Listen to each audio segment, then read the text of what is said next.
And welcome to the May 4th meeting of the Westborough Planning Board. I will read the governor's order into the record and then go through the agenda, and then we'll get started. Pursuant to Governor Baker's March 12, 2020 order suspending certain provisions of the Open Meeting Law, General Law, Chapter 30A, Section 18, and the governor's March 15, 2020 order imposing strict limitation on the number of people that may gather in one place, this meeting of the Westborough Planning Board will be conducted via remote participation to the greatest extent possible. Specific information and the general guidelines for remote participation by members of the public and/or parties with a right and/or requirement to attend this meeting can be found on the Town of Westborough's website at town.westborough.ma.us. For this meeting, members of the public who wish to watch the meeting may do so in the following manner. Members of the public who wish to participate from their remote location are encouraged to email their questions to planning at town.westborough.ma.us. Any person interested or wishing to participate in the public comment portions of this hearing from a PC, Mac, iPad, iPhone, or Android device, please click this URL to join. I don't think I have to read that URL, do I? Kristen, do you know the answer to that? Seems cumbersome. So I'll just continue. So click that URL to join and enter the meeting ID 94390583205 and passcode 243747 at the time noted. No in-person attendance of members of the public will be permitted, but every effort will be made to ensure that the public can adequately address the proceedings in real time via technological means. The meeting can be viewed on Verizon Channel 24 and Charter Channel 191 or live streamed online at westboroughtv.org. In the event that we are unable to do so, but despite best efforts, we will post on the Town of Westborough's website an audio or video recording transcript or other comprehensive record of proceedings as soon as possible after the meeting. All right, so that, I just wanted to go through the agenda really quick. We had some old business to take care of first. We're going to continue our discussion of the hours of operation for Silver Hollow Estates and their request for lot releases. We're also going to discuss an extension for the Rugged Trails preliminary subdivision plan. And then we have an endorsement of the definitive subdivision plan for the Ridings 2. We have a public hearing to attend the zoning bylaws. To amend the zoning bylaws and change the Board of Selectmen to Select Board wherever referenced in the zoning bylaws. And then we have a continued public hearing for site plan review application at 4400 Computer Drive and a public hearing for the site plan review application at 1400 West Park Drive. And our last agenda item is a master plan update.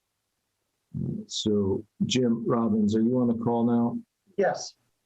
Okay, do you want to start with the public hearings and we can get to the Silver Hollow and Rugged Trail, or you want to start with Silver? Actually, the first thing you need to do, Mr. Chairman, is you need a motion to add the items under old business to the agenda. So you'll need a motion, a second, and a vote to add those two items to the agenda.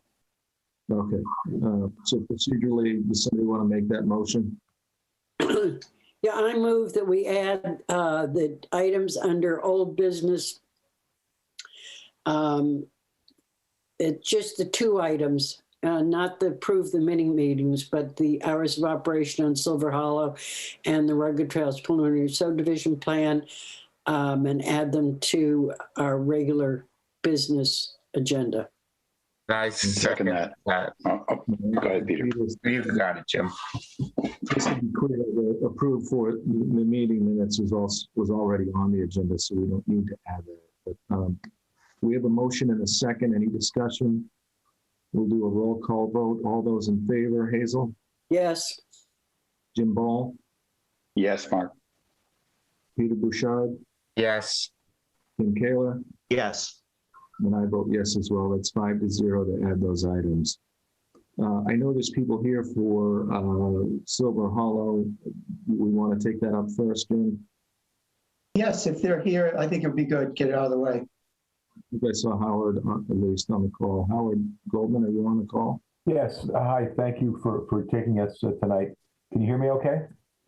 I can. So Jim, do you just want to refresh the board's memory on this, and then we'll turn to Howard for his presentation discussion? Sure. As you know, the applicant has requested that he be allowed to swap several lots from the previous lot releases that the board made back on March 9th of this year. So a little over a month ago, the board voted to release the 9 lots that are shown here in this request for rescission of partial lot releases. The first action that the board will need to take is to grant their request to rescind these lots and return them to the project covenant. There'll be a second motion for releasing different lots in exchange, but I provided a motion for you if you want to read that and deal with each motion once at a time. Okay, James, I think before we do that, we had some, I guess, some open issues with hours of operation. And I know that's been dealt with at length this week. I just was hoping that Howard could summarize for the board and the public and make sure that the board was satisfied with those measures before we take any action on the lot releases. So, Yes. Howard, I would turn it to you to just summarize again what the resolution was. I don't know if you're prepared to do that. Or Sure.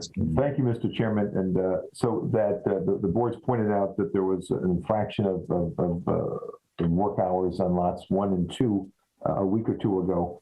And we have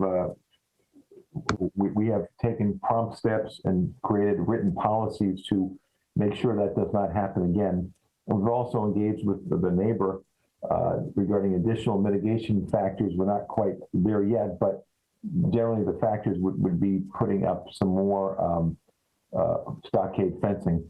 But that's something we hope to accomplish or agree to over the next week or two, and to have it installed shortly thereafter. You know, wood supply materials permitting. But so we take these concerns of the board and of residents very seriously, and we have instituted written policies that I think are up on the screen right now. So this type of signage is what's being posted at the site. And I'm not, can I scroll down? Or, and so what we're saying to people, that to contractors in particular, if they breach these restrictions on lots 1 and 2 to stop working after 4, they're subject to termination of their contract. So that's about as direct as we can get. We're really heard the board's concerns, and we're taking prompt steps to remove it. And we're scrolling through some signage that's posted throughout the site about no trespass, and they've installed fencing, gate fencing at the 2 entranceways, and those will be locked after hours to prevent people from coming and going onto the site. Howard, were you able to determine who the subcontractors were that were working? I'm not asking for names, but were you able to determine who the particular subcontractors were who were working outside of the time they were supposed to be? Yes, it was one in particular.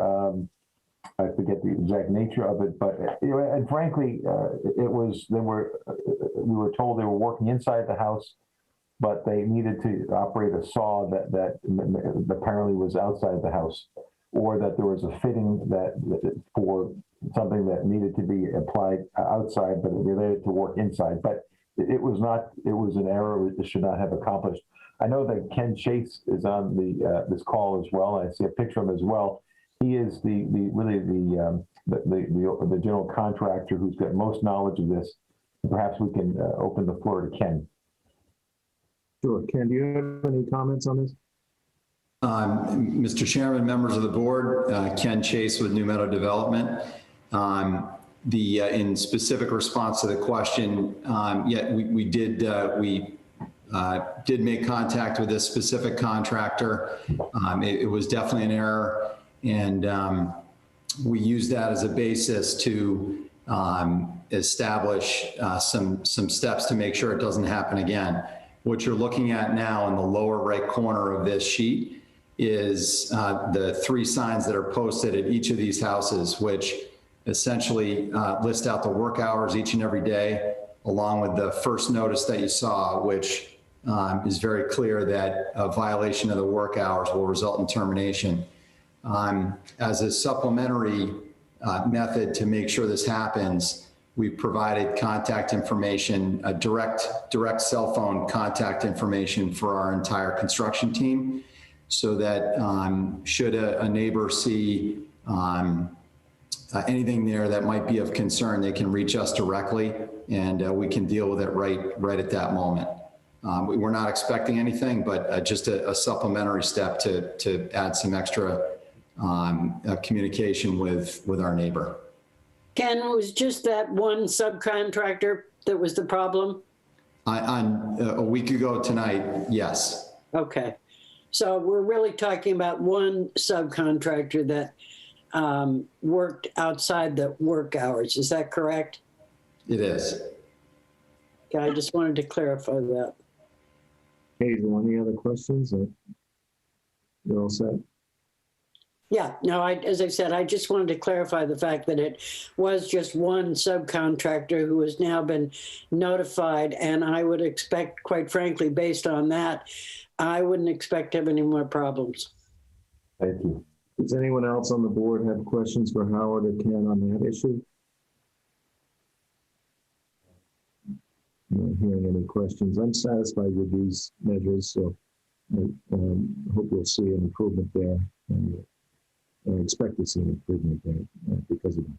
So why don't we turn to the lot releases?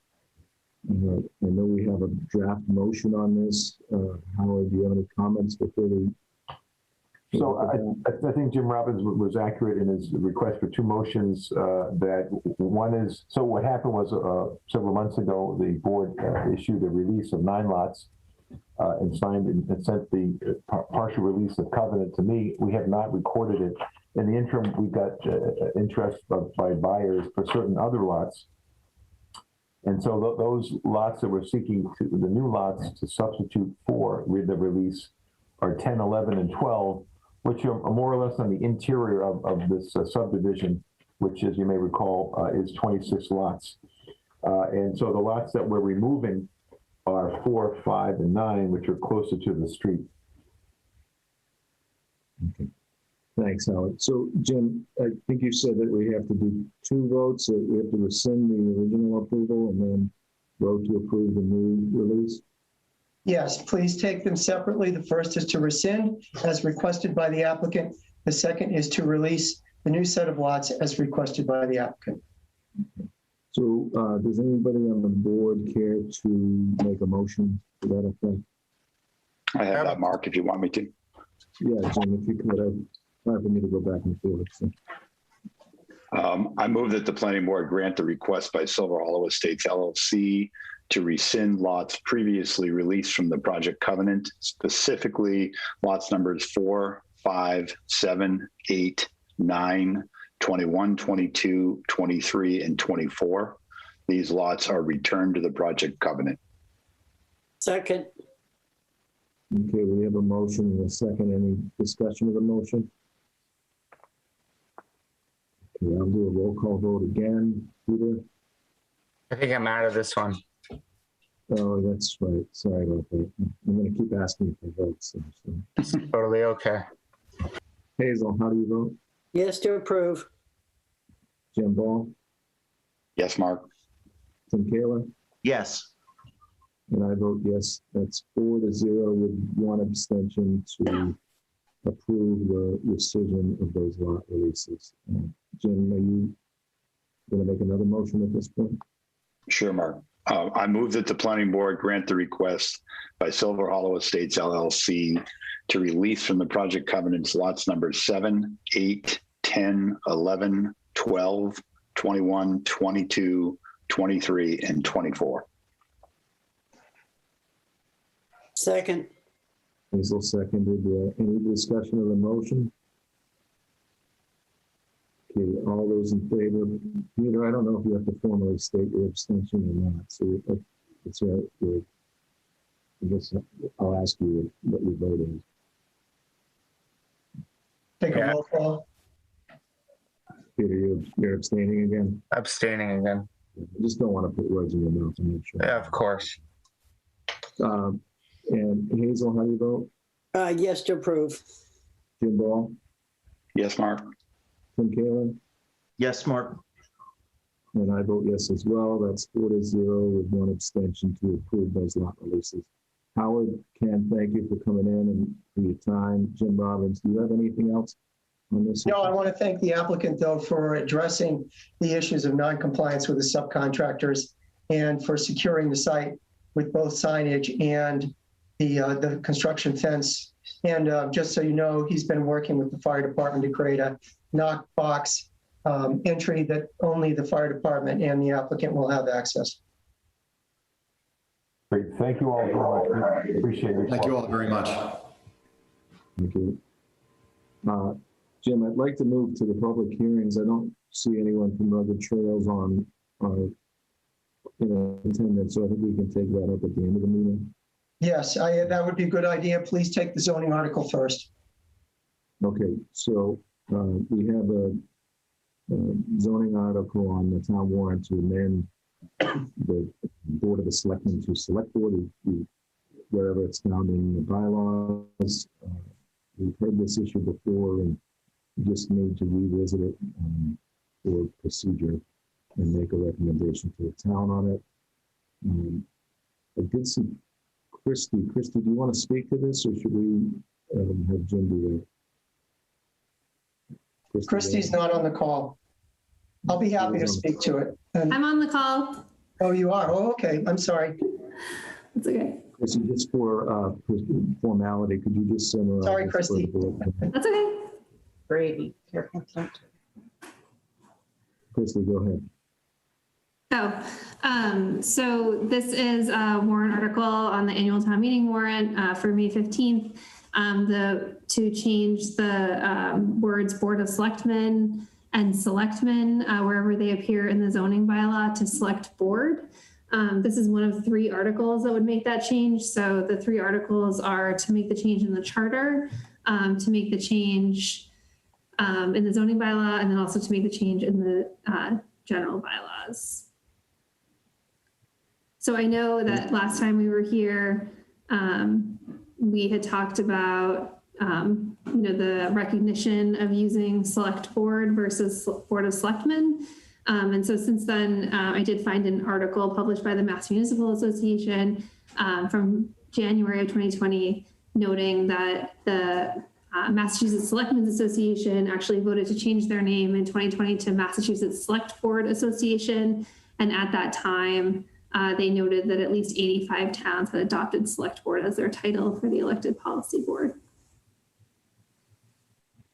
So any questions for Christy on this issue? Do we have a draft motion, Jim? So anybody prepared to make a motion on this? I can do that, Jim. I mean, Mark, excuse me. I move the planning board support changing the name of Board of Selectmen to Select Board as written in the annual town meeting warrant. I guess, so do you want them both at the same time, Mark?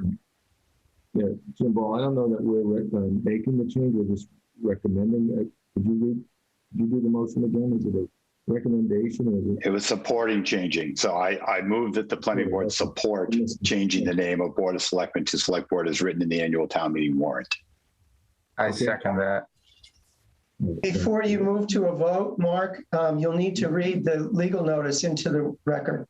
Oh, that's right. We have to do that again. Okay, so we did post a notice of public hearing. The Westborough Planning Board will hold a virtual public hearing on Tuesday, May 4th at 6:30 p.m. on the following article to appear at the annual town meeting warrant. Please see the planning board agenda for instructions regarding this meeting as posted in the town of Westborough webpage. Amend zoning bylaws, change Board of Selectmen to Select Board Planning Board. To see if the town will vote to amend the zoning bylaws by deleting the words Board of Selectmen and selecting wherever they appear, and inserting the word Select Board in place thereof, and deleting the word Selectmen wherever it appears, and inserting the word Select Board member or take any other action thereon. Anyone wishing to be heard on this article should attend the virtual hearing at the date and time noted above. Copies of the article and zoning bylaws can be viewed online or at the offices of the town clerk at 34 West Main Street, or at the offices of the planning board at 45 West Main Street during normal business hours. And that notice was published in the Telegram and Gazette on April 6th. I'm sorry, you have the dates at the time. That's when I- 17th and 24th. So that was published on April 17th and April 24th. So we did have a motion and a second. Any discussion, any further discussion? We'll do a roll call vote. Jim Ball, how do you vote? Yes, Mark? Peter Bouchard, Yes. Tim Kayla, Yes. Hazel? No, And I vote yes as well. That's 4-1 to support, to pass that motion. Thank you. Christy, thank you for coming in. I appreciate it. Thanks, everybody. Okay. Jim, are we going to go to 4400 next? You need a motion to close the public hearing, Mark. I will make a motion to close the public hearing on the amendment to the zoning bylaw board of selectmen change. second. Thank you. Any discussion on that motion? We'll do another roll call vote. It's Hazel, how do you vote? Yes, Tim Kayla, Yes. Peter Bouchard, Yes. Jim Ball, Yes. and I vote yes as well. That's 5-0 to close the public. Mark, you're pretty muffled still. Yeah, I also think that we never turned to the public for comments during that public hearing, so I'm not sure whether we should close it or not. We did have a motion and a second and a vote. Jen, from a procedural standpoint, are we in compliance there? You asked for discussion. Okay, all right. I did ask for a discussion of that motion, so, and I didn't hear anyone speak up, so I think we did comply. Just in case, though. Look to see if any of the public has their hand up, Mark. Yeah, is anyone here from the public wishing to speak on the zoning bylaw amendment that we just discussed?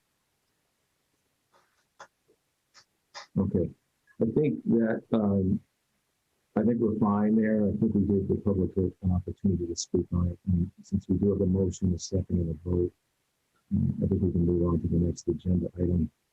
I apologize, I'm trying to rush through this so that the people waiting for their public hearings don't have to stay on the meeting as long. I know it can be a late night, so I appreciate your patience with me for my mistakes.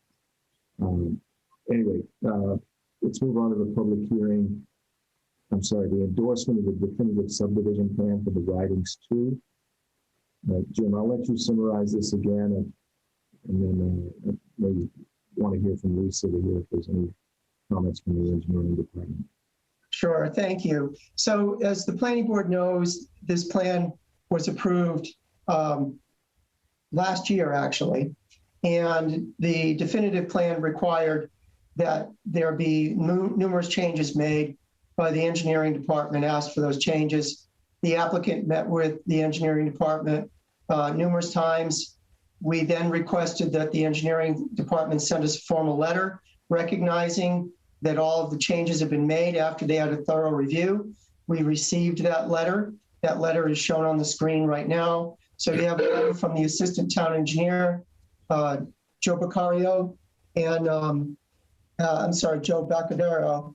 And he has noted all of the plan sheets that were reviewed, the dates of the plan sheets, and in the final paragraph, he recommends that the planning board now endorse the definitive plan Mylars.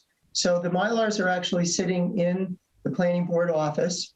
If you vote to endorse them this evening, you'll have to physically sign those plans. They will then be recorded by the applicant at the Registry of Deeds, and a copy of the recorded plans returned to the planning board. Okay. You have a motion for that endorsement. Lisa, Elaine, any comments from the engineering on this? No, we support you signing. Okay, I think we have a letter in there. Okay, Again, we had a draft motion circulated to the board. Is anybody prepared to make that motion? Any questions for Jim? I can make that, Mark.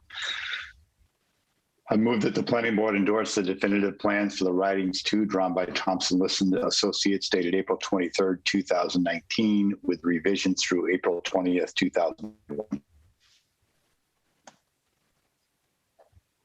Yeah, I'll second that motion. Any discussion of the motion?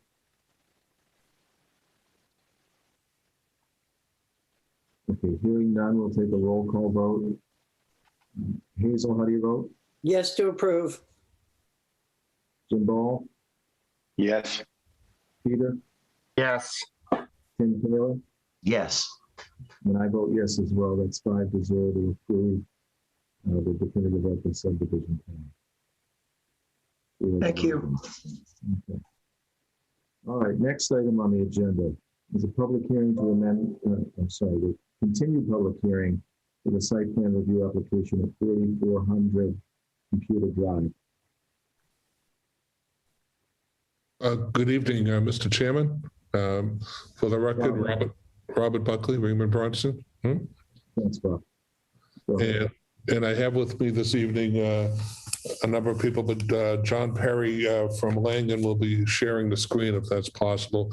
As I indicated to the staff, we don't intend to take a lot of time this evening because we know you're waiting for your peer review back, and we don't want to clog your agenda, but we felt it important to respond to one of the inquiries made at the last meeting and to suggest something that at the end that may provide some comfort to people who have some concerns, and that has to do with the sightline and visual impacts from budding properties, which we're going to suggest at the end of if the board, members of the board, staff, or butters, or any other concerned citizens wish to, we would host a site walk with the plans that we have here so that we can have boots on the ground, so to speak, so people can get a sense of what they would see and what we're speaking to. At the last meeting, there was a suggestion that the large truck traffic be redirected out onto the Office Park site drive. Having discussed that internally and with the proposed user, we felt that raised significant safety issues. So we've come up with an alternative that we'll show to the board tonight and the public. Next slide, John. Just to orient or to remind the board that with respect to lighting and sound attenuation, today the NFI trucking operation is approximately 570 feet from the nearest property, abutting property on Smith Street, residential property. That truck traffic or that truck activity is going to be approximately 950 feet away when this project is occupied. Next slide. And we also have, through our photometric studies, will be able to show that the lighting, there'll be no lighting spillover be on the edge of pavement, particularly where the NFI trucking operation is currently located. So that is going to be a much better situation. Next slide. One of the things that we're going to, you'll see how these come into play in a moment, is employ some sound wall buffers that will be approximately 10 feet in height and of a material sound absorption. We're doing it in a manner that we don't want this to look like a compound or a prison. So we're trying to integrate it with respect to the landscaping and in a way that is not offensive to the visual. But someone looking at this from a distance, so wondering what it is, or whether it's a fort or something of that nature. Next slide. This is an important slide. So one of the issues is where would these mitigation items be employed?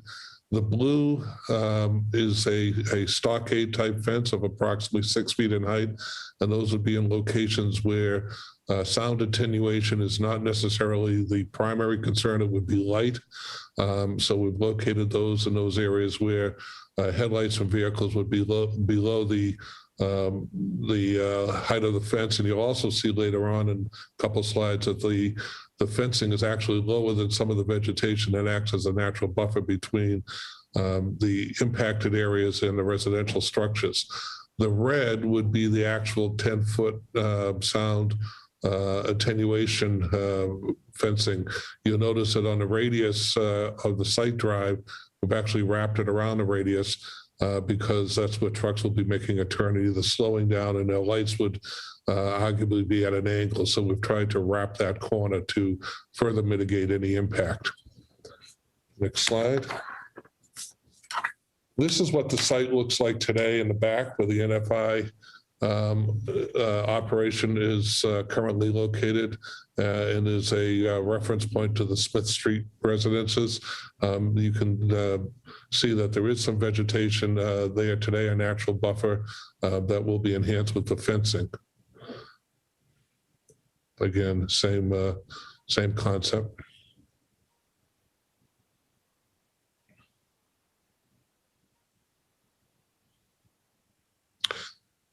This is where I'm going to bow out a little bit, because I always have trouble explaining these sightline renderings. But this, if you look at the red line, that is a perspective through the building to the residences on Smith and out to Computer Drive. And below is the description of that. If you will go all the way to the left, and John, feel free at any time to interrupt me on this if I miss anything. But if you look on the left, you'll see that we've started the perspective at the roof line of a residence on Smith, and that reflecting the grade. There's about 182 feet from the property line to the structure. And from that point in time, there's from that point in location, then there's about 676 feet to the existing wetland, across the existing wetland and the existing tree line. And then the line goes up to the roof line. Again, you can see that the sightline perspective is above where the activity on the grade is occurring. So we feel confident that all of the activity on the site will be screened either naturally, as this indicates, or through the structures that we'll be adding to the site. And that the same goes forward towards Route 9 and Computer Drive. Next slide.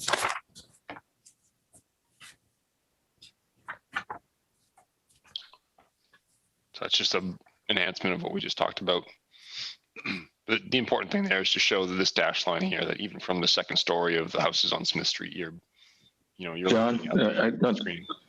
John, I'm not sure if Bob introduced you again. John Perry. Yeah, I just want to make sure you're announced again for the record. Sorry to interrupt. Sorry about that. Yep, John Perry from Langen, civil engineer. And I'm going to go to the next slide and let Bob pick it back up. Again, this is taking from the street, from Smith Street, looking back towards the site and the location of the NFI trucking operation. This was taken recently when the foliage is not fully out, but you can see that it's difficult to see through the existing foliage even at this time of year.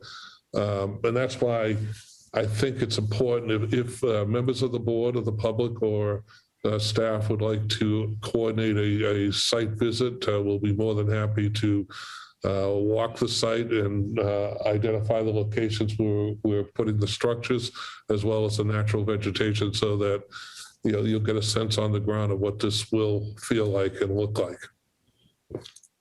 I think that's it. If you have any questions, again, we did not want to take a lot of your time, but we wanted to at least advise the board that we took their comments seriously at the last meeting.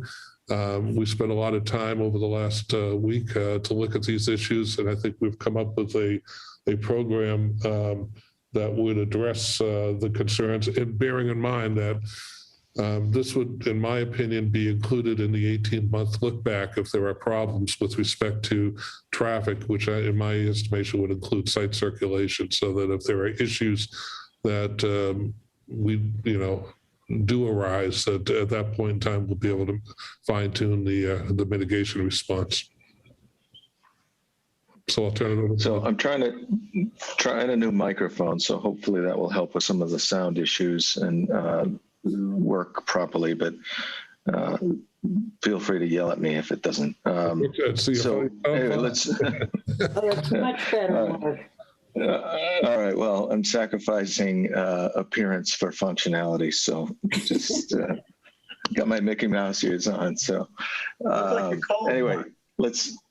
Yeah, right. It's definitely not the issue. So let's turn to the board for questions first. Anybody on the board have questions for Bob or John regarding that presentation and the measures they're proposing?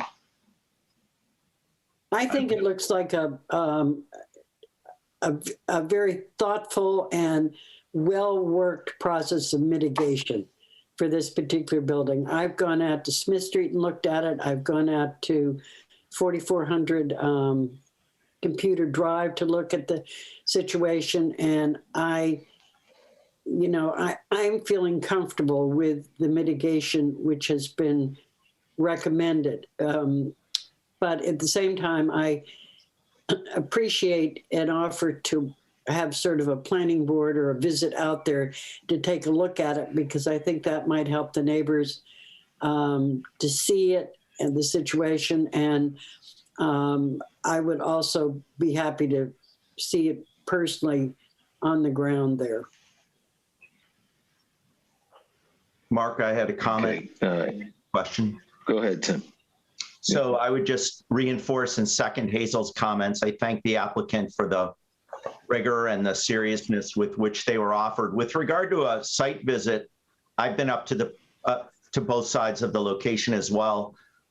Something a neighbor said last time, it's sort of like what's going to happen when it's operational. And Robert, you just talked about the look back a little bit. I wondered if there's any opportunity as the lighting that's shielded is installed and the fences are installed in the construction phase, that there just be a task with trucks, with lights, and so on and so forth, and get feedback at that time. So I have every confidence in the measures being taken. I'm just to satisfy the abutters and the neighbors when when those changes are being implemented or it's being developed. I wondered if we might have a check at that time. That's what I would call it. Mr. Chairman, if I could respond to that. I think. Go ahead, Bob. I think we can develop a construction sequencing plan as part of the project. I don't think you want to put in the structures during the active construction phase, but I think that from a sequencing plan that will, what areas are going to be worked on and what temporary mitigation steps can be taken during that phase. Would be happy to work with the staff in engineering or whomever in the town to explore those. That'd be great. I'm not looking to change the construction schedule at all, just at the time when those appurtenances or structures are going in, and that may be different times. Yep. There just be some of them to check to make sure that the measures you've taken are actually having the mitigation effect we had hoped. Yep. That's all. Thank you. Here. Thanks, Tim. Jim, Pete, anything? Yeah, so I think what you've put in front of us today is definitely a step forward. I can see what you guys are trying to accomplish, and I also think how you're willing to do that 18-month look back and have this a part of it. I think that's exceptional. So I think we're moving in the right direction. So I do thank you, Bob, for what you have provided us this evening. So thank you. Jim Ball, anything? Sorry, Mark, didn't unmute. It's been said, so I would echo the other board members' comments and appreciate the efforts to address the concerns of the neighbors. Yeah.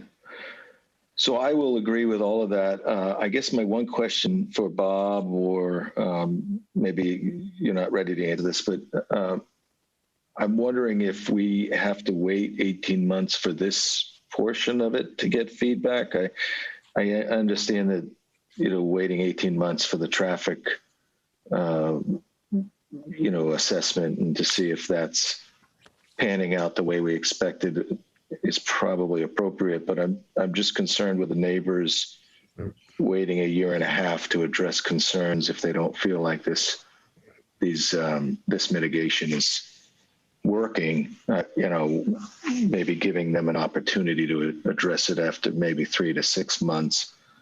Is there a way to maybe Mr. Chairman? revisit this Yeah, a few months in? Yeah. Mr. Chairman, I think that's an excellent comment. I think that, we could structure the supplemental post-operational traffic review in phases. Phase 1 would be to assess the performance of the mitigation. Sound and light mitigation measure. Yeah, I think that's an excellent comment. And it also benefits us because it allows us to make adjustments at that time, if necessary, before full operations, or, to tweak it. But I don't think there'd be any objection to that. I think we have to make sure if that 3 to 6 months, say it is before Christmas time or holiday season, we need to evaluate. It needs to cover the holiday season because that's the biggest impact. And the tree. No, I'll agree with that. I think we might need to leave it somewhat, amorphous, if that's the right word, because we do want to cover the peak seasons before we get that feedback from the neighbors. But I don't necessarily want to wait a year and a half. That might be 2 peak seasons they have to do it. I think we could draft a solution to that. I don't think I think that's very doable. Okay. So I do like the appearance of the wood wall. I think, again, I'm not a neighbor, but I'd rather look at those than some of the other options that were proposed. And as long as they're functional from both sound and light mitigation, I think that I would rather look at those. So I guess the only, I'd like to hear from Jim Robbins to see if he has any comments, anything that we haven't thought of. I just have one comment, and that has to do with the time for evaluation for the sound and visual wall. I think that it would be wise to, and I want Attorney Buckley's opinion on this, to do or conduct the evaluation shortly after the leaves have fallen from the trees, and that maybe you make a window of opportunity for that reevaluation to be between November 15th and January 15th of the year following occupancy. So if you received occupancy in July, the trees are in full leaf. Once you hit November, the leaves are coming down. By the time you're at the holiday season, there are no leaves on the tree. Yeah. So I would suggest that time for evaluation be between November 15th and January 15th.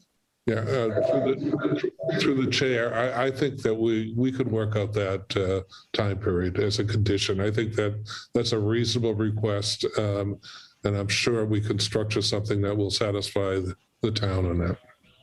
So I'll let you, Bob, I'll let you and Jim Robbins work out the language on that, and the board can discuss that language once it's once a draft is presented to us. But I think you understand the gist of it. Yep. So before I turn to the public, is there anyone else on the board or any other questions from Jim Robbins or any town departments that we need to hear from before we turn to the public? Okay, I'm not hearing any, and we can revisit that as needed, but yeah, Kristen, go ahead. No, Oh, Lisa, I'm sorry, I thought you were Kristen. Sorry. Go ahead, Lisa. Lisa, go ahead. Bob, you may have gone over it before and I may have missed it. I was just curious, when would you like to start construction, or when do you guys envision starting? Well, we'll have to work out. Clearly, we have a timeline. I'll have to get back to you on that, Lisa, because we have a demolition. We'll have to take down the existing building, and that is a process that you have to. First of all, you have to relocate the tenant, and then you have to cap the utilities, do the inventory before you take the building down. So that's a process. So I'll have to get back to you with the window, but. Okay. We would dovetail everything, the conditions in the permit to work with that proposed timeline. Okay. When do you take possession? Oh, sorry. No, I just was going to tell Bob, I just want to make sure we're ready for you and we don't hold you up. Right. Yeah. When do you formally take possession? Through the chair, I'll have to get back to the board on that. I think that's being worked out as we speak. So. Okay. So Jim, before we move to the public again, at this point, do you feel like you can start working on a draft decision on this, or are there, what are the outstanding issues do we have to? Yes, we're still waiting for our engineering peer review. As you know, this one was sent to Ty and Bond to have the site drainage and utilities and grading plan be reviewed. Also, we've been talking about a municipal services study, and staff began discussing today when we might meet to develop a scope for that. And we want, of course, to invite the applicant and Attorney Buckley and his team to be part of that. We need to have a scope of that study before we approve the site plan review. Right. So go ahead, Bob. Clarify that. There are certain conditions that are non-dependent upon the peer review, such as what we just spoke in terms of review and the peer review studies and the feasibility study that Jim is referencing, and then we can work with Jim to draft those conditions. And we spoke, I reviewed correspondence today about starting to set up a call this week to talk about the scope of that peer review so we can formalize that. So that shouldn't take that long to do, but we do want the town's input, and I know Jim has given input, the fire department has, and I know, I believe someone sent an email around suggesting any input to this concept. So we'll coordinate with Jim and on those non-technical issues and backstopping of mitigation performance. We'll start generating some drafts so Jim, we can have some discussions and then he can advise the board. Right. Okay. Thanks, Bob. So I think there's quite a little more, a few more hearings before we're ready to vote on any decision, and certainly a draft decision would be circulated to the board and the public before any final decision is made. But why don't we turn to the public, and I will remind everyone to please try and use the raise hand feature on Zoom, and I will recognize you so that you can ask a question or state your issue. And I see Joseph Breen's hand up, so I will turn to you first. Thank you, Mark. This is Joseph Breen, 14 Smith Street in Westborough. I appreciate the applicant's protective noise and lighting fencing that they're proposing. One of the issues that I have is previously last week, they were supposed to perform a sound study for the sound wall. And tonight they just proposed putting up wooden fencing.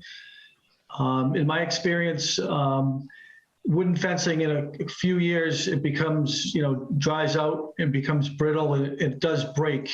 And it's also not a very sound preventative type of wall compared to like a sound barrier, which is made out of concrete. So I propose that for the sound wall locations for the tractor trailer trucks, that the 10 or 15-foot wall be reviewed as a concrete wall, which is more lasting. And they do have patterns that make them look aesthetically pleasing.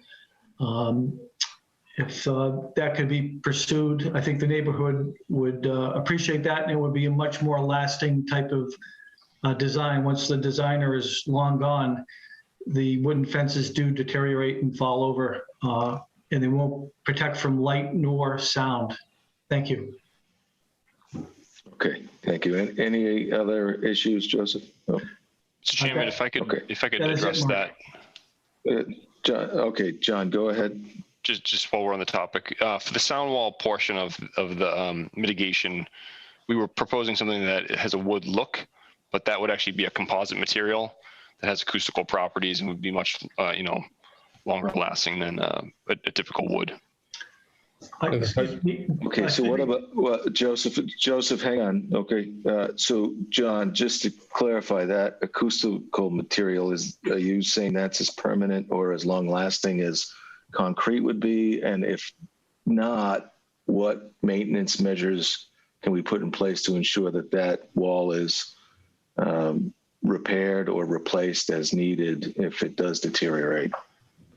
Is that something we can build into the decision? Yeah, Mr. Chairman, that certainly is an appropriate condition, given the fact that that is an impact-oriented aspect under the review of the board. I think that's an appropriate condition to put in your final decision, that the applicant shall maintain the sound acoustical wall in good working order and repair as necessary. Then it becomes, if you don't do it, it's a zoning violation. So I guess my question is, I think we would have that provision in there regardless of whether it's concrete or this acoustical material. But do we have material data that would give us some measure of which one's better and which one's more cost effective, or maybe satisfy the neighbors that this acoustical, I know we're going to revisit this 3 to 6 months, or in January, the first January after operations commence. We can provide we can provide you with tear sheets showing the acoustical properties. We're trying to balance it also with a softness of approach or look when you're looking at it from a distance, that it doesn't look as if it's a compound. But we will provide you with the acoustical properties of the proposed structure. So you'll have the technical. John Breen, I'm sorry, Joseph Breen, did you have further questions on that? Mr. Breen, are you still on the call? Yes, I am, Mark. Thank you. If the designer could provide the acoustical cut sheets for the soundproofing criteria, that would be great. And would it, withstands for decibels and noise mitigation? Thank you. Okay, Bob, if you could have that for us at a future meeting as soon as you can. We'll get right on. And we'll circulate it. We'll circulate that as needed. Okay, I see another hand up. Jim Robbins, you wanted to respond to that as well? Yes, just for the board's benefit.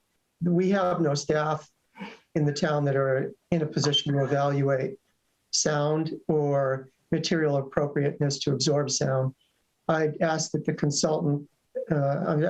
Bob's consultant provide a written memo as to the suitability of this material and whatever analysis a sound consultant would provide.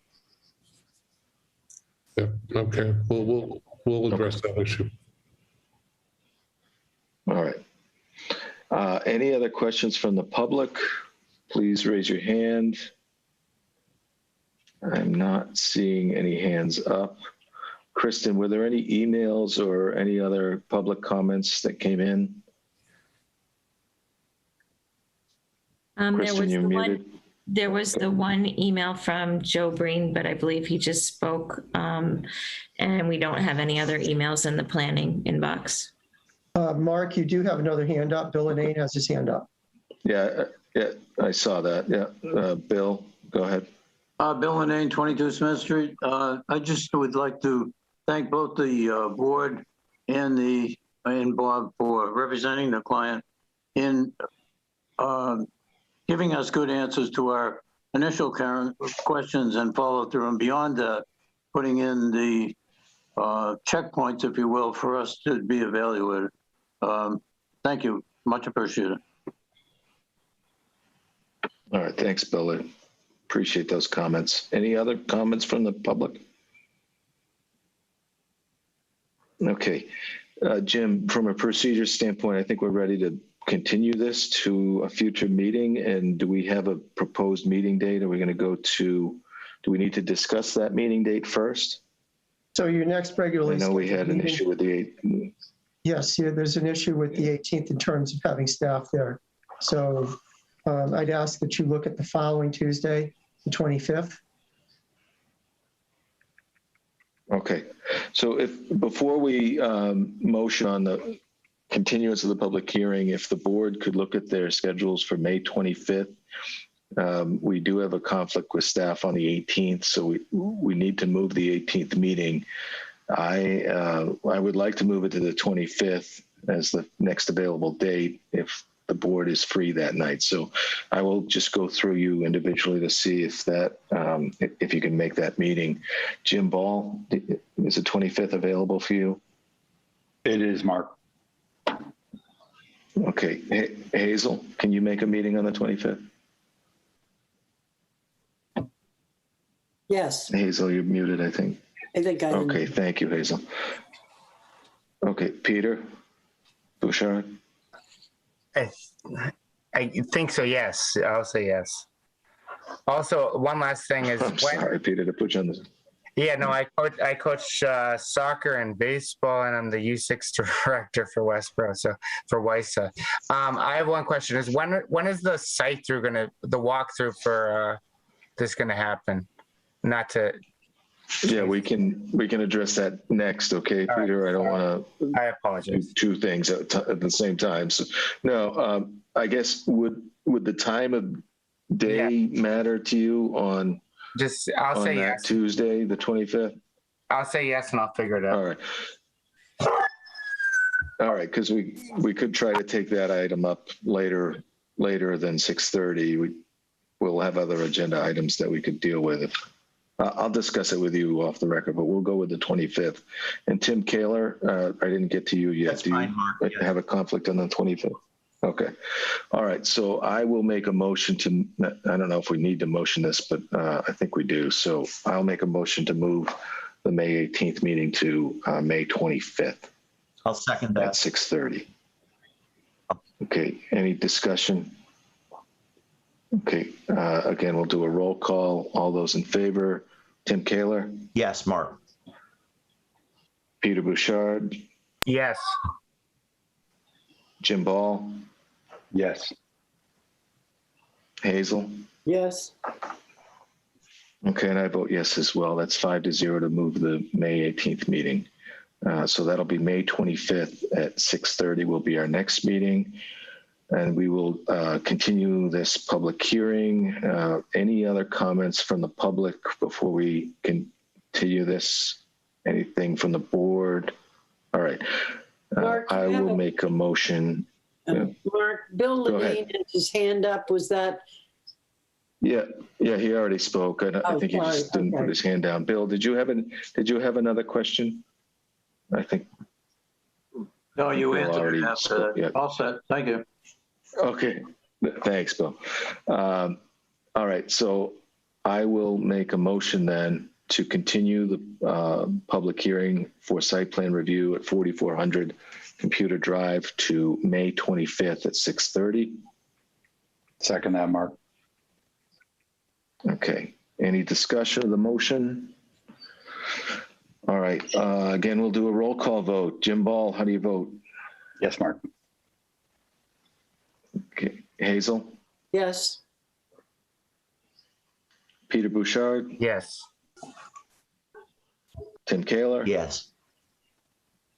And I vote yes as well. That's 5-0 to continue the public hearing. Thank you all for your time and the comments and the efforts you made for tonight. We will move on to the next agenda item. The next item on the agenda is a public hearing for the site plan review application at 1400 West Park Drive. I'm going to turn this over to Jim Robbins just to do some introductory remarks, and then we can hear from the applicant. I believe they have a presentation for us. Yes, Mr. Jim Robbins, go Chairman, ahead. before we do that, please read the legal notice into the record. You're going to keep getting me with those legal notices. Kristen, I know you sent this to me. Give me 1 second to find it.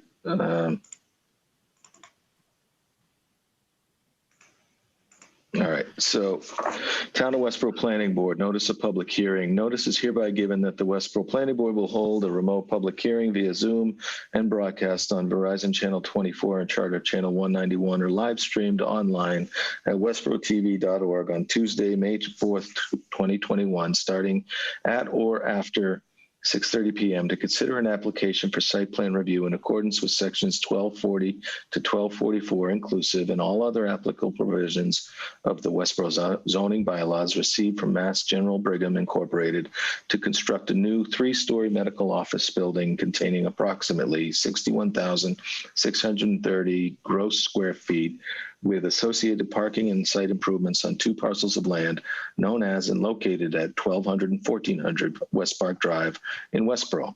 The project site is located in the Industrial IB and the Industrial ID overlay zoning district as shown on the assessor's map 36, parcels 12A and 12B.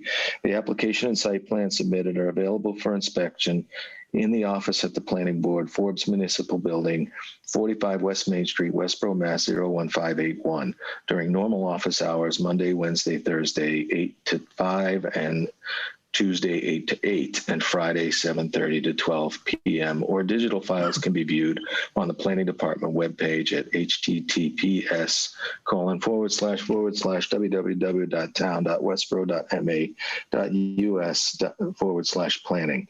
Any person interested or wishing to participate in the public comment portions of this hearing from a PC, Mac, iPad, iPhone, or Android device, please click the URL to join and use the meeting ID 943-905-83205 and passcode 243747 at the time noted above. Westborough Planning Board, and that was in the Telegram and Gazette on April 16th and April 23rd. All right, very good. Jim, I'll go back to you for any introduction and then we can turn to the applicant. So yes, thank you, Mr. Chairman. As you know, the site that we're looking at is at 1200 West Park Drive. A proposed medical facility on that site will be located at the newly opened Olympus International abutting this property, just to give you a reference as to where this site is. It's right next to the new Olympus International building. Presenting this evening are Steve Madaus, who is representing the applicant. I'm going to let Steve introduce his project team because he's more familiar than I am with who will be speaking. Also allow Steve to recognize the members of his team and to present those who will be making a shared screen plan presentation. All right, Steve Madaus, go ahead. Yeah.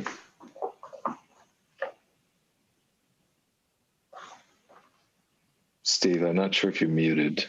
I can't hear you.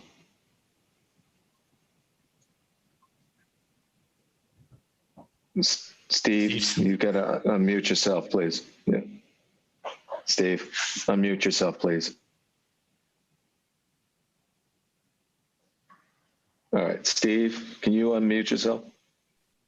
Kristen, can you unmute him? It looks like he's having some technical difficulties because I think he's, oh, there he goes. He's reconnecting. Sorry about that, everyone. We'll have Steve available in just a minute. He needs to put on Mickey Mouse ears like I do. So.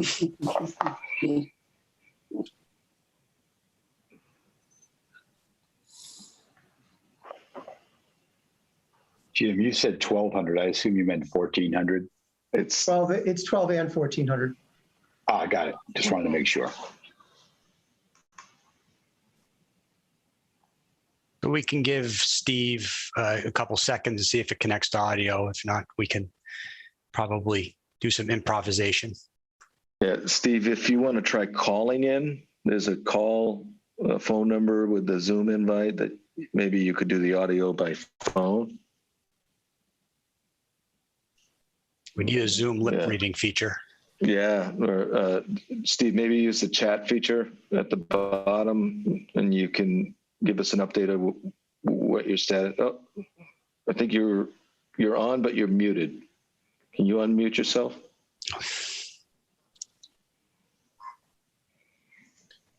Well, we can improvise here. Chairman, if you'd like, Okay. if Steve can jump in. So, Howard, if you could just introduce yourself and your team first, so we have everybody's names and identity for the record. So we have a number of team members with us tonight, but my name is Howard Mosier. I'm a civil engineer with the VHB. I'm joined this evening with John Fernandez. John is the president of Mass General Brigham Integrated Care and also president of Mass Ioneer Infirmary. Joining us in the background, we have available to us Ian Downing from Mick Youngcam Landscape Architect, Jeff Sod from Gensler, project architect, and other members of Mass General Brigham. We have a brief presentation for you this evening that will supplement the plans that you probably have in your possession and give you a little context to the project. I'm going to just do a couple things that I think Steve was planning on doing, but what you should see on the screen is a rendering of the facility that is proposed in Westborough. This is the view of the front door, and you can see it's a 3-story building with an entrance canopy and a generous entrance drop-off sequence, landscapes arrival sequence with trees, and we can always go back to the renderings. We have a number of them for you to see. Just in terms of context and site location, the site, and hopefully you can see my cursor, is here on West Park Drive, which is on the southwestern confluence of Route 9 and 495.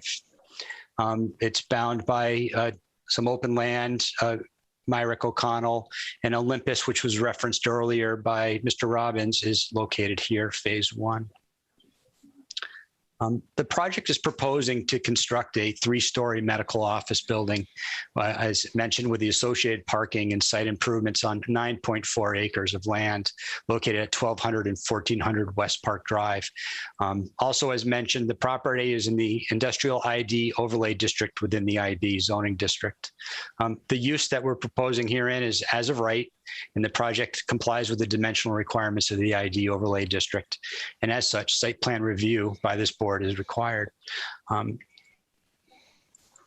At this time, I'm going to turn it over to Mr. John Fernandez for a brief description of the program. Great. Thank you, Howard. And thank you all for taking the time this evening. So what's going to be happening in the building is we'll have primary care, behavioral health, and a variety of specialties, as well as major imaging and minor imaging such as MRI, X-ray, CT, mammography, and we'll also have 4 ambulatory surgical ORs, all available to the public. One of the big strategy parts of this is we want to be closer to where patients that already use our services. There are about 40,000 people in the Metro Westborough area that already come to various Mass General Brigham sites to receive their care. We are also planning to do this at a lower cost, and that these will not be hospital licensed spaces. They'll be clinic licensed spaces. So that'll be good as well. And lastly, one of the things that we're very proud of is how we're using technology as well as the facility, which you'll learn more about later, how to make this a special place where we can talk about preventative care, less fragmented, and a variety of specialty care for the patients and the public in this area. So then I want to turn it back to Howard, who's going to go over a little bit more on the site plans. Howard? Thank you, John. Again, we're just zoomed in on the site context to get back to the geographic location. And as we mentioned, it was a 9.4 acre parcel as shown here in yellow with some other parcel boundaries depicted. This is located firmly within the Westborough Office Park. And it represents basically the next phase of the business parks master plan and build out. And this was designated a priority development site by vote of the town meeting in 2018. I'm going to speak to a couple slides here about the proposed conditions, and then I'll refer to some bullets, then we'll look at the site plan a little bit. But we're proposing an approximately 62,000 square foot medical office building with 315 parking spaces. In addition to those parking spaces, we have included a dedicated bay in case an ambulance wanted to sit here and park.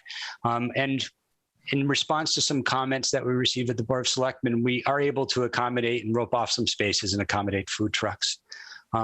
As you will see on the site plan, we're going to have a number of associated landscape features adjacent to the site and throughout the site along West Park Drive. We have vehicular improvements such as the entry road in with parking in the front, parking in the rear. We are providing on-site walking trails, which are shown here. And these walking trails will be generally for patient and staff retreat. And we wanted to make a comment that the traffic generation overall development fits firmly within the master plan for the Westborough Business Park. And this was affirmed through MIPA advisory opinions and some other traffic studies related to the office park. The illustration that you see on the right side is the site plan that you would see as if we weren't proposing solar photovoltaic canopies over the parking. So we're going to show another rendering that shows the photovoltaic renderings, but what you would see from the sky are the PV arrays in both the front lot and the rear lot. But we've stripped them back for this illustration just so you can get a sense of the parking aisles below those solar canopies with trees and corridors herein. We wanted to speak for a moment about the low impact design features of this project. And I mentioned an artistic rendering here. There's a little license taken, but we wanted to depict what the solar canopies would look like in the front and rear of the site. Obviously, from the site locus, we know that the Olympus Phase 1 is located in the hill, but you can see that the photo accurate rendering is located in the middle of the lots, and you can see the solar PV arrays. The solar PV array is an exciting measure which Mass General Brigham will use to reduce the dependence on fossil fuel and encourage renewable energy consumption. So that's a dominant feature of the overall energy approach. In addition to capturing energy from the sun, the project is proposing a system of geothermal and heating cooling systems that will involve the installation of wells in the rear parking lot, which will be used in a closed loop system to heat and cool the building, again, further reducing energy demand from any traditional grid source. We will be providing electrical vehicle charging stations in both the front and the rear lots for those that choose to drive electric cars and have a need for charging. And throughout the site, we are incorporating stormwater bioswales and other low impact design features for stormwater management. We showed these images very briefly earlier in the presentation, but I wanted to return to them once you've had a chance to look at the site plan. But the view on the left is a view on the approach to the front of the building. And right in here, and I'm going to see if I can zoom in just a touch. Hopefully you can still see that. You can see the tip of the canopy here with still trees being planted. And the image on the right is a view from the rear, looking at the back corner of the building, again, with the canopies, solar canopies peeking out over the parking lot. There's a robust landscaping strategy you'll see from the landscape planting plan. The image you see herein is an image of the proposed terrace on the west side of the building into the hill towards the Olympus Phase 1 building. And you can see here there's a robust mix of canopy trees, understory shrubs, and some ground-based plantings, ground covers, and perennials. This will provide for an outdoor moment for staff and visitors and patients to enjoy the outside. We are also going to be providing, to the degree that the utility companies provide, vegetative screening of the utilities, such as the transformers and other mechanical equipment. We'll be providing, and you can see from the initial rendering of the project, to the extent that spaces within this building are public spaces, a strong visual connection to outside and to get the light into nature. Some long views. This site is predominated with quite a bit of grade change. The planting strategy incorporates a number of hardy native and adaptive plants that are intended to exist on this site. In terms of connectivity, we wanted to highlight in blue the on-site walking trails and paths that will be available. In addition to the sidewalk, which will make its way up the entry road, there's the system of trails that I had shown in a lighter color. But one of the key features of this trail network is when it hits West Park Drive, it'll connect to planned trails on the other side of West Park West Park Drive into the Westborough Office Park. And then we are looking at the future maybe to expand that network around the detention basin that exists on the site, but that's a work in progress and as such shown as a potential future trail.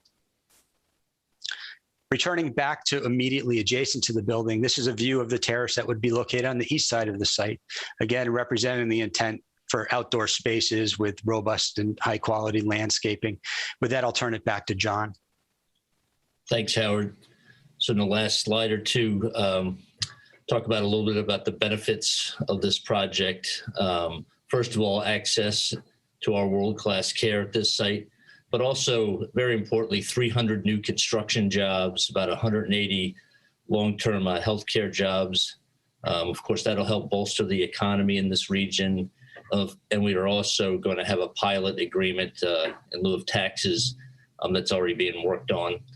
And then if you skip to the next slide, is our timeline for the project that you see is all in moving right along. And if you have questions, we want to open it up to you to have question and answers for us or any of our experts that are on the line with us. Before we go to the board, Steve, are you back on? I am. Okay. Yeah, I can hear you now. Yeah. I apologize. So I wanted to give you an opportunity to address the board before we. Yeah, thank you, Mr. Chairman. I apologize. I had it all set up in a conference room on a laptop and was ready to go and couldn't get the microphone to work. So I went up to my office, but I apologize to you and to the folks from MGB, the whole team.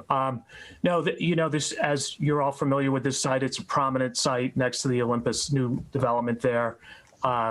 It's in the industrial development overlay district, and we're making use of the dimensional controls in that overlay district with environmental sensitive design and energy efficiency with the solar. So dimensionally conforming, no variances required, no special permit required. So it's a pretty straightforward. I know Howard did a fine job from VHB, so walking you through the site. But again, I apologize for that technical difficulty.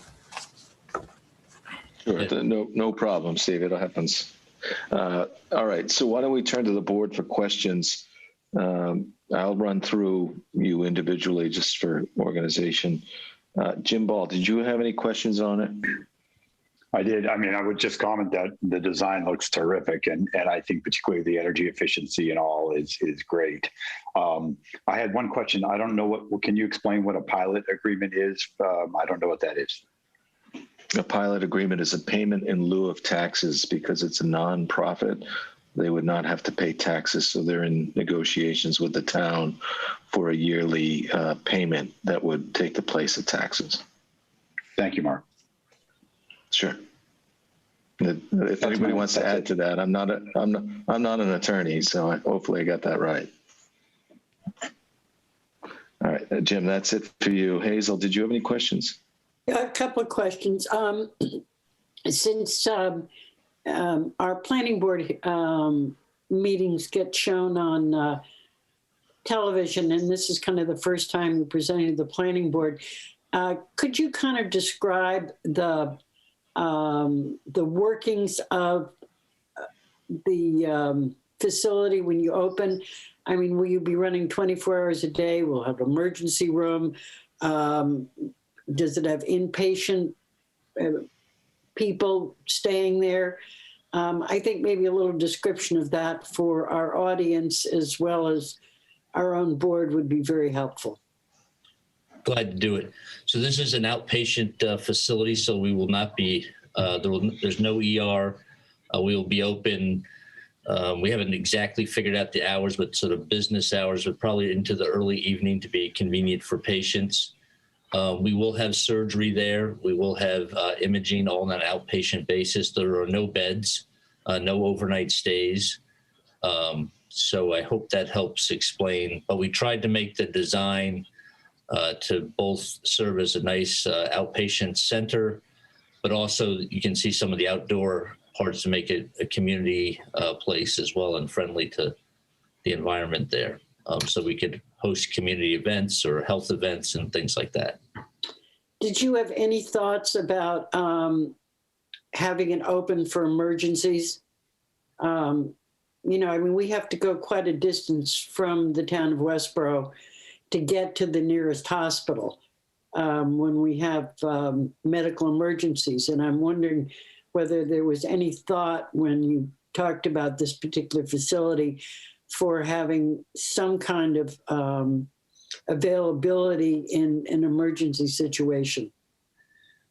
So we did not, we weren't planning to build a hospital in this location, as there are several other excellent hospitals here.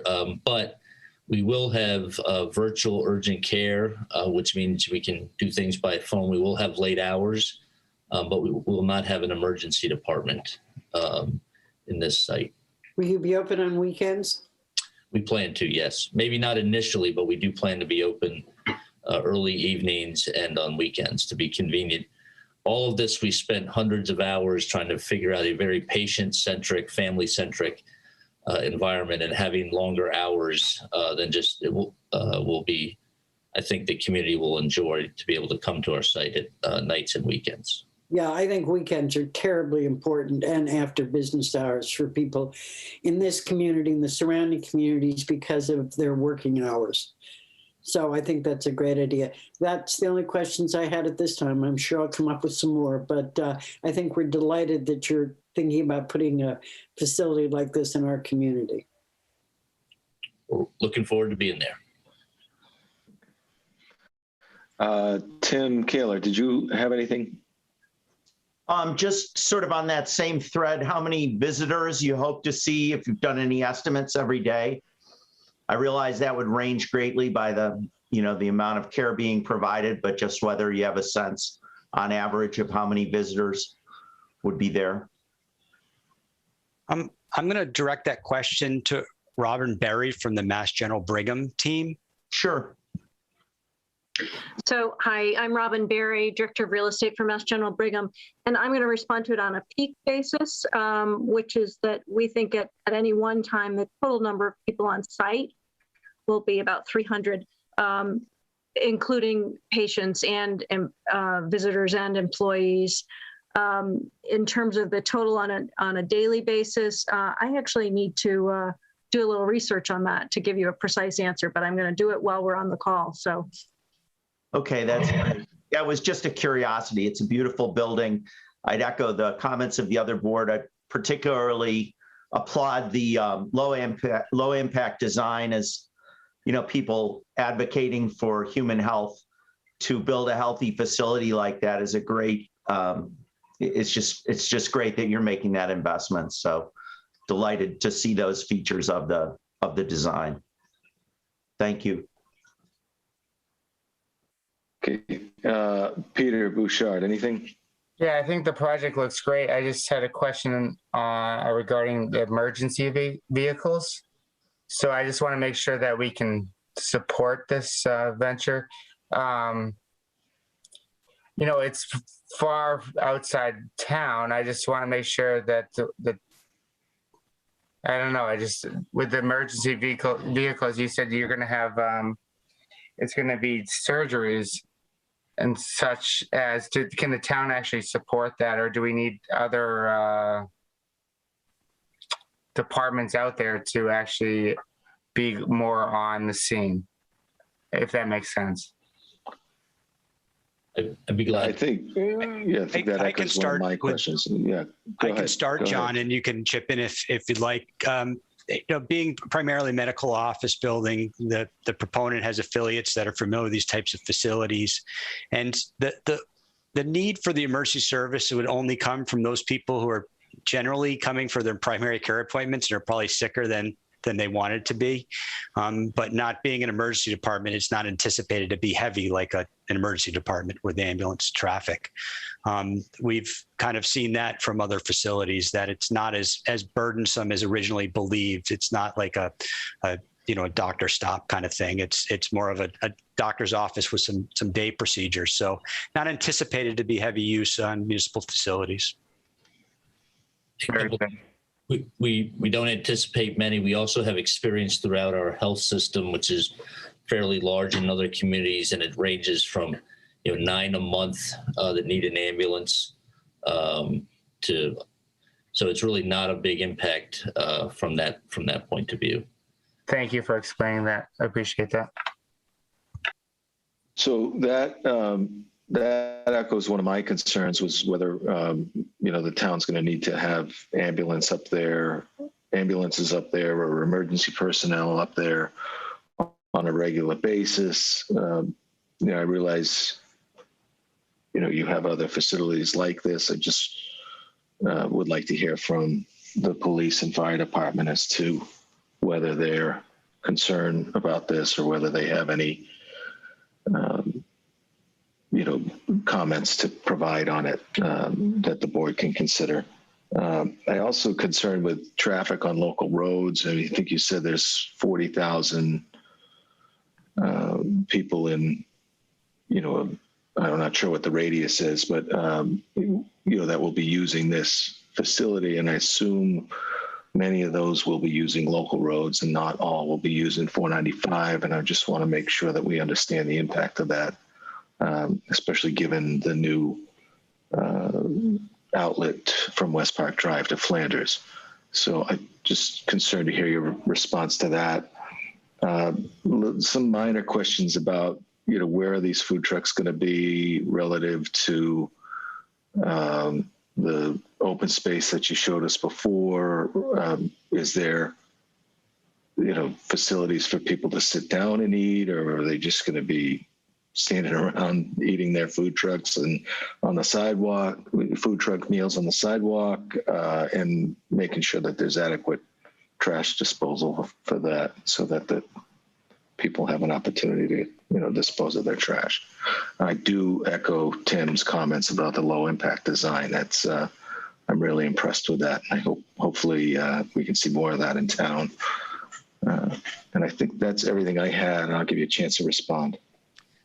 Matter of procedure, were you looking for the fire department's opinion in one of your first comments, or did you want me to respond? Well, I think they'll give us a written comment at some point. I don't necessarily need them to respond now, and I'm not sure they're ready to respond now. But fire department has submitted written comments. So if you don't mind, Mr. Chairman, I don't mean to jump in. Please, Jim, go ahead. The more information, the better. Yeah. So through Steve Madaus to the project team, Steve, have you received the comments from town departments? Yes, we have. Okay. So typically what we do is we send you all the town comments, which I know you have some of them. We still need comments from our peer reviewer for traffic. We need comments from our town engineer who's on the call this evening. She may give me some insight as to how that's going to go. But there are several questions that were posed to the project team as well this evening. And the best thing to do is to make note of them and provide written responses prior to your next hearing. But if you have seen it, I know at least 3 departments gave you comments. I don't know if you're prepared to respond to any of those this evening, but I would expect you to respond to them in writing before the next meeting, if not this evening. Thank you. Thank you. Okay, Steve, do you have any comments or response to any of my questions or Jim's comments? Anybody on your team? Defer to others on the team. I know we have been in communication with the fire department about emergency access to the building, and also the traffic report, the traffic analysis is based on the recently completed traffic study for all of West Park Drive as opening as a throughway, and the build out of the office park, and that this proposed use fits within what was expected relative to demand on that roadway. And I would echo that as well. And it was affirmed through 2 recent studies at a state level. a firm prepared a request for advisory opinion through MIPA to affirm traffic generation consistent with the Westborough Office Park development. That was received affirmatively back through the issuance of an advisory opinion. And then most recently, and I believe in the town possession, is the affirmation that the expected traffic volumes associated with this phase of the office park is consistent with the office park development in light of the proposed extension of West Park Drive to Flanders Road and that proposed signal improvement. So as Jim mentioned, I believe that is being looked at by a peer review firm and awaiting those results. In terms of the food trucks, I think we're excited to see how operations roll up. As I mentioned earlier, there's 315 parking spaces proposed on the site. You've seen in this rendering that's on this. Is it still on the screen? Yes, it's still on the screen. As well as the terraces, there's ample opportunities for people to find outdoor eating opportunities that would be if a food truck chose to arrive on site for a period of time, for a lunch period, people could grab their lunch and find a nice outdoor space to eat. And what you probably would see through the glass, if I can zoom in just a touch here, forgive me if it goes too quick, but there's some seating areas in the public facing spaces that would probably be also decent areas to eat within the building. Trying to capture a couple of the other comments. We talked about traffic, the food truck. We haven't designated those spaces yet. I think we want to see how it operates a little bit. There's a couple opportunities in the front and the rear for those food trucks. I'm sure that we could accommodate any trash that's associated with the food truck if they come with deployable barrels, and I'm sure there'll be receptacles located in conjunction with the facility at the front door and within the front door to create a world-class facility here. In terms of the other comments that we have received to date, I could briefly touch upon some of them, and I was expecting that we would provide written responses, but we did receive comments from the fire department, and we have consulted with the fire department that a couple times on the project to talk through. We've provided the swept path analysis for the apparatus that's in the package. If you were to look at the utility plan, there would be indications that there's several hydrants and the fire department connections within, I think, 20 feet of the actual hydrant location. Going back to the food trucks, I've been also asked to remind everyone there are cafes within walking distance within the office park for those that wanted to find other food options. I'm trying to recall from memory some of the comments. There were some from conservation about ensuring that the erosion control wattles are weed-free. We'll make that comment and affirm that. A couple minor clarification details on some of the stormwater and planting details. And I'm just going to flip through from memory real quick. We did receive from the building commissioner, Mr. Leonardo, about the zoning table. We clarified it's the ID. We owe the exact building height, but it's well less than 95 feet. We owe a response on foundation drains. I will note there are some walls to handle topography, and Mr. Leonardo was reminding us that those require building permits. And we were reminded of the robust as-built requirements, which will be put on the design drawings. From conservation, I mentioned about straw wattles and some details on structures, and it seems there was a plotting issue. When we look on the screen, we see some of those details. We just have to see what happened with the plots and some seed mix details. And from the fire department, fire rescue, emergency medical, we talked about the hydrant, the parking solar canopy will have a free clearance of at least 13. That's already been determined, and we're able to comply with that. The hydrants will paint red, and we provided the swept path analysis in the package. And I think if we have any wells for water irrigation, they require a permit. And we talked about some of the recommendations from the Board of Selectmen, which were the walking paths as well as the food truck accommodations. So we will definitely be prepared to provide written comments, and once we receive town engineers' comments and the peer review, we can address those as well. Okay. I'll wait to hear some of those as well. Anything further from the applicant in response, or any other questions from the board? Okay. This is a public. Robin, Go ahead, Robin Robin. Berry here. Yeah. I just want to get back to the question that was raised about daily volume. I'm going to provide the response, but if there's more detailed questions regarding that, I will turn to someone else on our team, Sandeep Fasani Green. So the answer is that there's about 500 total patient appointments on a daily basis at this location.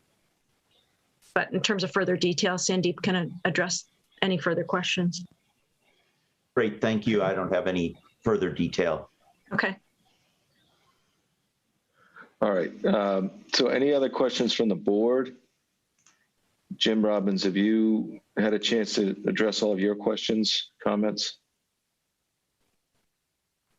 Okay. Yes, I made my comment. I wanted to get written responses from the departmental comments, and I just wanted to make sure that the town engineer was noted and that our peer review for traffic was noted. This is a public hearing, so I'll turn to the public to see if there's any comments. Again, I'll remind everybody to use the chat function at the bottom of the screen to raise your hand. I'm sorry, under participants, if you could raise your hand and I'll address you and give you a chance to ask your question. I don't see any hands raised. Kristen, were there any public comments submitted by email or another fashion? Sorry, there are no emails in the planning inbox.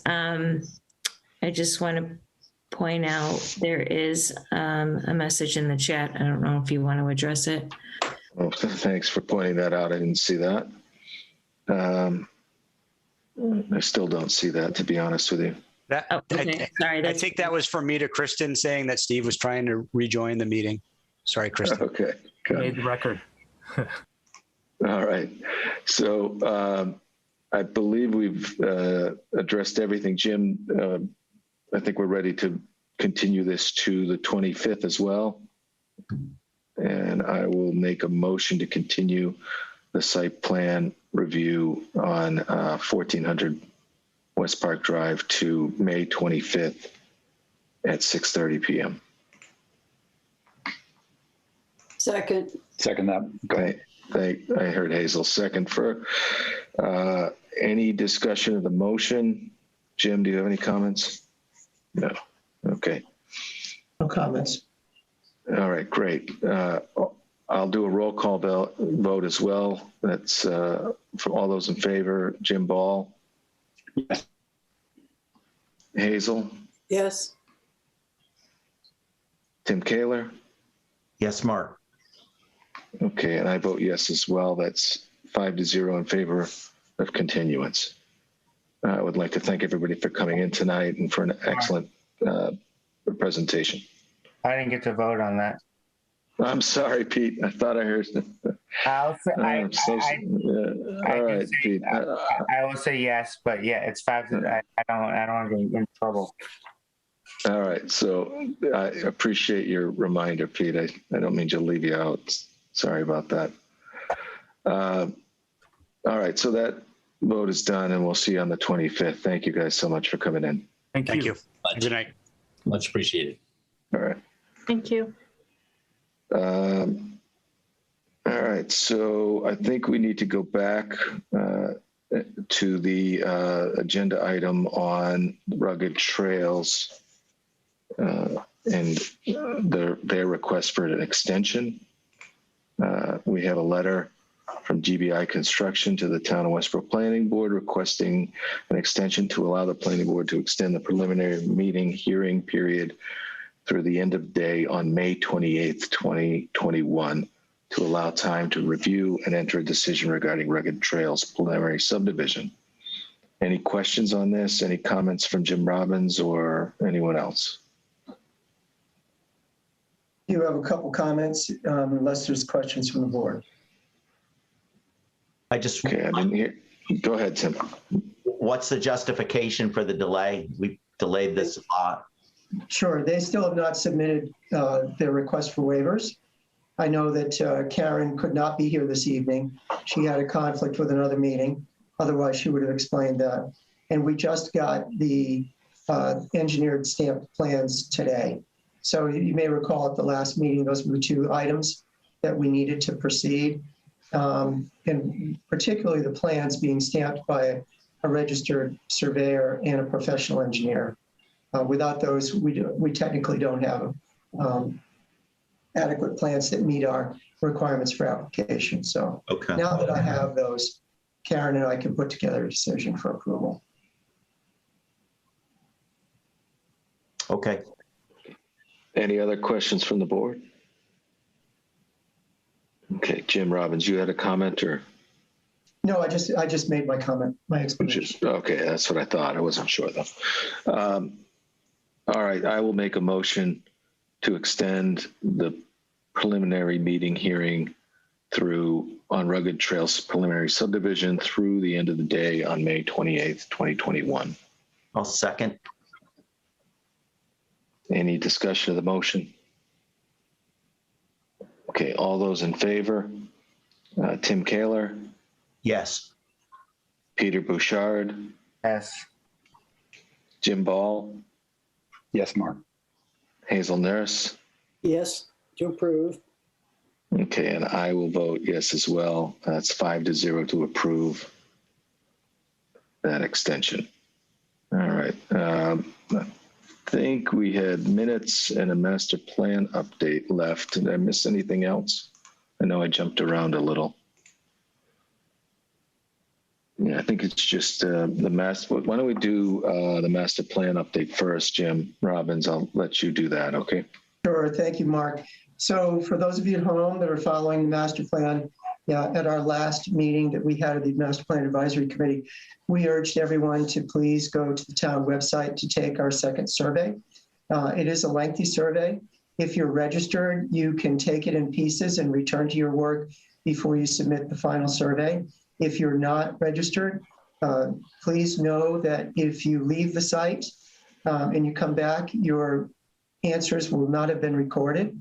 If you wish to only take a portion of the survey is divided into sections by topics as part of the chapters of the master plan.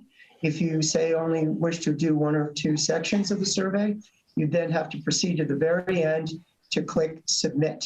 If you don't do that, your answers won't be recorded. If you are registered, however, you can take it and return to it at any time, but you must again proceed to the end and click submit for your answers to be recorded.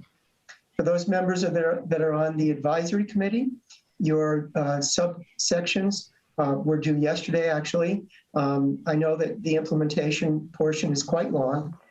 For my group, the sustainability group, I know that Tim is on that. We're still working on one portion of that.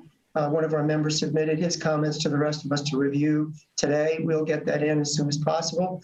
But for anyone that's watching that's part of the advisory committee, please get together with your subcommittee and submit your answers to the implementation phase.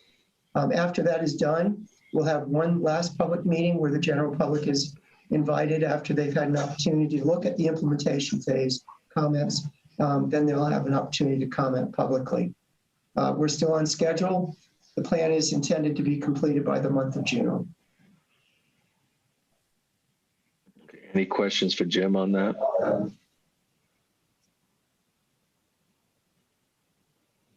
Okay, hearing none, I will go to Jim Ball to present the minutes. Thank you, Mark. Kristen forwarded to us last week minutes from the, let me just bring up here, the April 6th meeting. Any questions on those minutes? If not, I would move that we approve those minutes for the April 6th meeting. I can second that. Go ahead, Tim. Okay. All right, so we have a motion and a second. Any discussion? We'll do another roll call. All those in favor? Jim Ball? Yes. Tim Kaler? Yes. Peter Bouchard? Yes. Hazel Nurse? Yes. And I vote yes as well. That's 5-0 to approve those minutes. Any other business? Anything I'm forgetting? Jim Robbins? I would just ask the board to look at their calendars. If we're going to do a site walk to look at the sound barrier locations at 4400 Computer Drive, we'd need a date for that. Our next meeting that we're having is the 25th. At that time, you may feel you wish to have a meeting at a later date. If you want to have something in the interim, however, you could send me an email of available dates and I could reach out to the applicant. We would have to post this. This is a public meeting. We'd have to give the public 48-hour notice, and I would contact members of the abutters to let them know so they can contact their neighbors. But we didn't. Yeah, so Jim, I actually had a thought on that earlier and I forgot to get back to it, but town meeting is next weekend, next Saturday, and I don't know if everybody's planning to attend or the majority of us are planning to attend, but I was wondering if there would be time during the lunch break. I know we all want to eat too, so I don't know if there's an opportunity there, maybe before the town meeting starts at 10. No, it starts at 9. It starts at 9. That's, well, I could do something at 8, but I don't know if everybody would want to do that. And I'm not sure if Saturday's the best day to go up there. So it was just a thought I had, since we're all going to be together that day anyway, that might be a good day to try and get this done. But if anybody has another day, or we can take this offline and suggest a couple of days and see who's available. So. Mark, are we going to have a meeting, essentially open a meeting before the town meeting the way we normally do? We always do that, Hazel, just in case we have to take a vote on something. So we always post a meeting for town meeting, and then, that will adjourn at the end of town meeting. It's, even if we don't take a vote, it's better to be safe than have it posted, than otherwise we wouldn't be able to discuss or vote on anything. Are we going to post it for 8:30 on the day of the town meeting? Right, the 15th. Okay, so that'll be posted for 8:30? Yeah, so Kristen and I will work on that tomorrow and send it out. Okay. Right, and it really won't have any agenda item other than the town meeting warrant articles. But correct. Again, I don't know the schedule for town meeting, that we would have an opportunity to drive up to West Park Drive and kill two birds with one stone that day. And again, I'm not sure Saturday's the best day. So just a thought I had. Jim, why don't you circulate a couple of dates to the board by email, and we'll see who's available on the most days and get something posted probably after town meeting, but before the 25th. Okay. Does that sound good? Yeah. We can pick a day and time now if you want. I'm fine with that. I feel like I already put Peter on the spot on the 25th. Yeah, I want to give him a chance. I've signed myself up for the world right now. So let's send me an email and we'll figure it out. Yeah, let's take this offline and just circulate a couple of dates and see what people can fit in their schedule. People typically free every Tuesday. Next Tuesday is the 11th. Yeah, we can do that. Yeah, I mean, I'm pretty sure I'm free. Jim, Jim Ball, are you available? Or are you? I'm in Thailand through June, Mark. So I'm going to trust all of you to take a good look and give me your thoughts. Well, we could Skype you in if you want. We can do a mobile. That would be fine, depending on the time of day. I'm not putting you on the spot on that. I just I cannot do the 11th actually. Well, it depends on the time of day. I could do the 11th, but not. I have something from 6 to 7:30, so we could do like 5, or I don't know if people want to do it at night. That's Jim, might be the best time. Yeah, Jim, you're going to have to contact the applicant anyway to find out what kind of times are available for them. So it might be easier to get a list of when they might be available and then come back to us. Right. Let me ask a question. What would be a reasonable time to avoid your appointment, Mark? would 4:30 be available for you? And for those who are otherwise in town, Hazel, Tim, Pete, could you do something at 4:30? On the 11th, I could do 4:30, yeah. 4:30, 4:30 should be fine. I don't see a problem with that. That works for me. Me too. What I would ask, I would just, not to put a fly in the ointment, but I've been up to the site more than once and then been over on the Smith Street side. I don't know what I'll get out of walking it again. What would be helpful is for the applicant to have stakes up where, you know, see it, what they're doing instead of envisioning it. So we can, you know, make some judgment. So maybe that's assumptive. I haven't done one of these with all of you, but I would prefer to go up when there's somebody there to have either the things marked that we can find on our own and see where they are, or obviously the things I'm talking about are the 6-foot fence and the 10-foot sound barrier wall. And yeah, I think the point is that we'll have to figure that out. The building isn't built, so it'll be at a different grade and sight line. I understand all of that, but it would be helpful to envision something. We've done that before, just so the board knows we have done that before. And what I mean by this is we've asked an applicant to place a smaller version at the same height. So for example, if they were going to do a wall, they might bring a panel out that's 10 feet tall by say 4 feet wide, place it in the field, and then where the visual barrier wall would be, they would have it be 6 feet high by 4 feet, place it out in the field, and then the board would visit it at their leisure without while avoiding the open meeting law conflict. So you couldn't have more than 2 members of the board out there at any one time. We notified the public that those models were going to be in the field so that they could also go visit them. So if a Sunday afternoon worked for one of you, or a Tuesday night worked for one of you, you could go look at it, and the members of the public could do the same thing, and then come prepared on the 25th.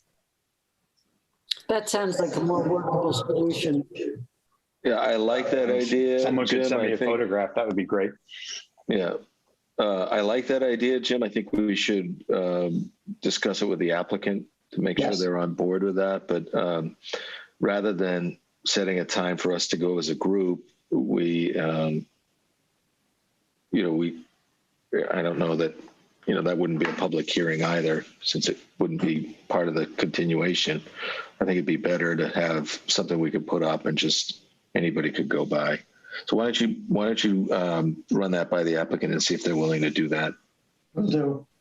I like that proposal with respect to the abutters, because then if they chose to see something like that would work. Yeah, I think go ahead, Pete. Yeah, I just think if we put it up, then they can walk over and check it out. I think it's not we're not hiding anything. I think it's definitely being upfront. So I think it's a good approach. Yeah, I think the other thing, maybe we could ask them. Obviously, they're not going to put the whole wall up, but if they could put somebody had suggested stakes in the ground, just where the wall starts and where it ends, so that we know when it goes from 10 feet to 6 feet and back. And I realize the parking lot isn't configured exactly how it's going to be. So it may be difficult for them to, give us a better idea, at least, of where the wall's going to be in relation to the homes and the new building. Right. But yeah, I like that thought. If you could discuss it with the applicant and let us know. All right. I'll reach out to Bob Buckley tomorrow.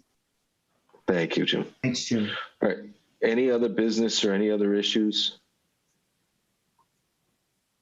Okay. Obviously, we discussed it already, but town meeting is May 15th at 9 o'clock. And I hope you can all make it. And other than that, I will make a motion to adjourn.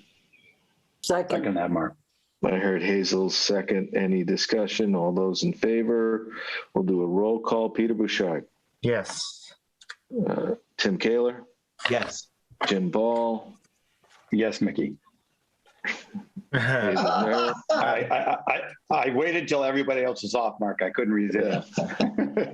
Hazel, I couldn't hear your response due to all the laughter at that comically tragic joke. And I vote yes as well. Thank you guys for your patience with me. I felt like I was a little sloppy tonight, so I appreciate your bearing with me. Hopefully the sound Thanks for the audio switch. Great, Mark. Yeah, The audio's improved. You're as handsome as ever. I wouldn't worry about the Bose wireless. The audio. I don't normally like to wear these out and about. They get just too Eric, big. it doesn't matter. You're a handsome guy. You're good. There you go. Thanks, Ben. You guys are wonderful for my ego. That's great. I love it. All right, so it makes such a difference in hearing. It's much clearer. It really is. Yeah, like well, night and day. Yeah. It's obviously time for a new computer, or well, I don't want to just run out and say that my speaker's not working, but I feel like the hardware is the issue, not the Wi-Fi. So, do you have a Mac, Mark, or do you use a I have a Surface Pro. Surface Pro. Okay. Yeah. So, and I don't mind using the headphones very well. Yeah, they don't work as well with Surface and Android devices. I do have a set of, Samsung headphones as well that are smaller, but I don't have them linked to the Surface, just to my phone, so I didn't want to mess around with that. Anyway, we're getting sidetracked. I appreciate you guys' patience, and Chris Egan, I saw you pop up. Are you here to stroke my ego as well? Or? Those headphones look great on you, Mr. Chairman. All right, that's exactly the kind of feedback we're looking for. All right. By the way, as an abutter to the Partners project, I support it. By the way, just FYI. Okay. Well, you're off the record, and we'll put you on the record next meeting, okay? Because we did adjourn already. So, thank you guys so much for hanging in there, and we'll see you on the 15th, maybe sooner, depending on if I run into you, and certainly on the 15th, I hope, and then again on the 25th. Okay. Good night, everyone. Thank you, everybody. Take care, everybody. Good evening.